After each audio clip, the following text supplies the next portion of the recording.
Hello students, आज हम पढ़ेंगे सिक्स्थ क्लास की साइंस की 8th वर्कशीट, जिसका टॉपिक है भोजन के घटक, और इसके अंदर हम संतुलित आहार के बारे में जानेंगे।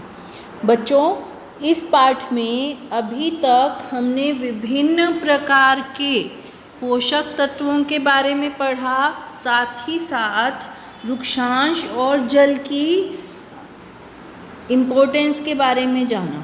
ठीक है, और हमने ये जाना कि सभी पोषक तत्व हमारे शरीर को सही रूप से कार्य करने के लिए बहुत आवश्यक हैं।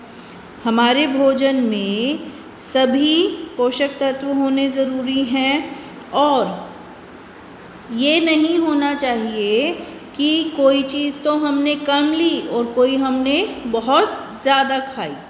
ठीक है, तो वो आहार जिसमें सारे पोषक तत्व पर्याप्त मात्रा में हो, साथ ही साथ वृक्षांश हो, और वृक्षांश यानी कि रेशे और पानी सही मात्रा में जब मौजूद होंगे तो उसे कहा जाएगा संतुलित आहार। जब संतुलित आहार लिया जाता है तो हमारा शरीर स्वस्थ रहता है, और जब संतुलित आहार नहीं लेते तो शरीर कैसा होगा? शरीर बीमार हो जाएगा। अब जैसे कुछ बच्चे क्या करते हैं, कुछ बच्चों को जो चीज़ पसंद होती है वो सिर्फ वही खाते हैं। मान लो किसी को चावल पसंद है और वो सिर्फ चावल ही चावल तीनों टाइम खाता रहे या 4 बार खाता रहे, तो क्या उसको बाकी के पोषक तत्व मिलेंगे?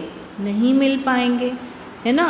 तो क्या होगा? शरीर में पोषक तत्वों की कमी होगी और शरीर क्या होगा? शरीर बीमार हो जाएगा। इसीलिए सभी के सभी आहार और पोषक तत्व लेने आवश्यक हैं।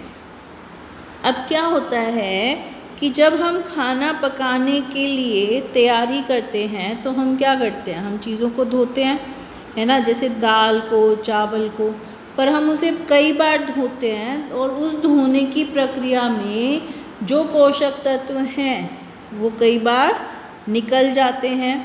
ऐसे ही फलों और सब्जियों को अगर हम छीलने के बाद धोएं तो भी उसके पोषक तत्व क्या होंगे? पानी के साथ चले जाएंगे।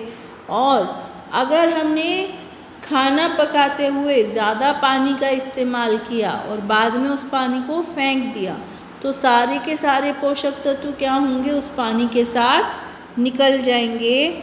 और अगर विटामिन सी को हम पका देंगे, विटामिन सी को पकाने का मतलब है खट्टी चीज़ों को अगर हम पकाते हैं तो उसमें से विटामिन सी जो है वो गर्मी के कारण नष्ट हो जाएगा।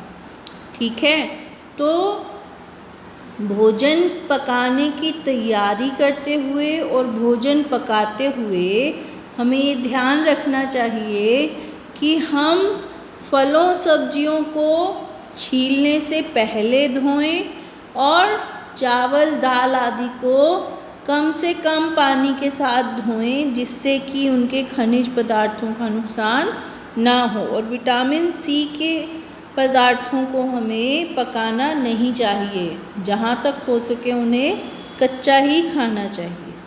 ठीक है बच्चों, ये थी हमारी वर्कशीट। आओ अब देखते हैं कुछ प्रश्न।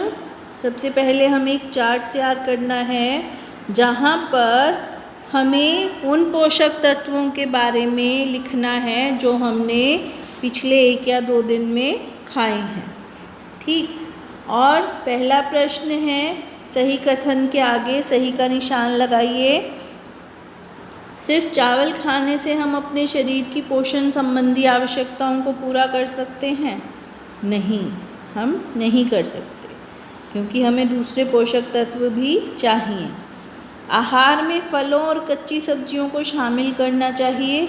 हाँ, करना चाहिए, क्योंकि ये हमारे शरीर को विटामिन और खनिज प्रदान करते हैं। खाना पकाने के दौरान कौन सा विटामिन ऊष्मा से नष्ट हो जाता है? विटामिन सी खाना पकाने के दौरान ऊष्मा से आसानी से नष्ट हो जाता है। तो बच्चों, ये थी हमारी आज की वर्कशीट। आई होप आपको समझ आई होगी और अब आप इसको आसानी से कर पाओगे। Thank you.